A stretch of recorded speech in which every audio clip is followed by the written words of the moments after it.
ঠিক আছে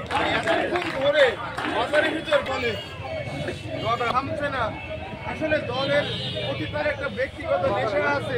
দলের কাজ পেলে সে 1 সেকেন্ড বসে থাকতে পারে। 31 দফা পর্ব বাবু ছবি দেখতে পাবেন। একটি নেতার ভিতরে প্রত্যেকটা মানুষের সঙ্গে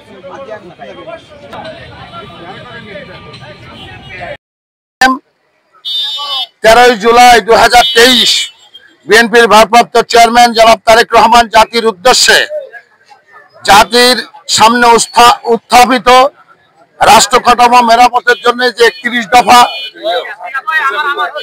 বাংলাদেশের সর্বশ্রেণীর মানুষের জন্য যে 31 দফা দিয়েছেন, সেই 31 দফা মানুষের মাঝে প্রচারের জন্য এবং আগামী নির্বাচনে ধানের শীষের পক্ষে জনমত সৃষ্টি করে ধানের শীষের জোয়ার সৃষ্টি করার লক্ষ্যেই এই 31 দফা আমরা প্রণয়ন প্রচার বিলি করছি।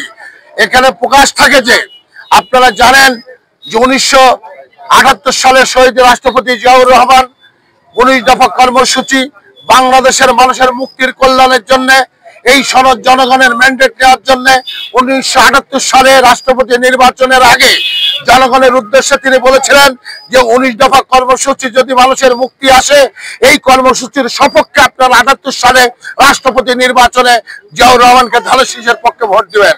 মানুষ সেই পক্ষে রায় দিয়েছিল।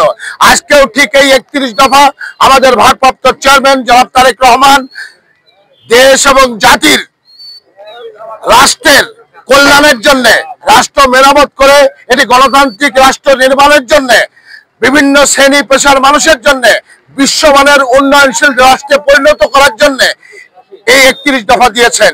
31 দফা জনগণের মাঝে প্রচার হবে, 31 দফা জনগণ বুঝবে।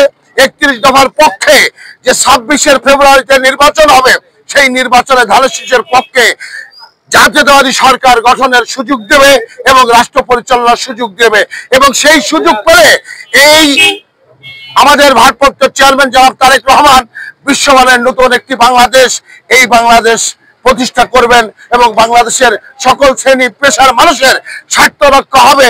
বাংলাদেশ আবার 50 বছর আবার আগায় যাবে। আমাদের নেতার সেই ঐতিহাসিক সেই স্লোগান টেক ব্যাক বাংলাদেশ, সেটাই বাস্তবায়িত হবে।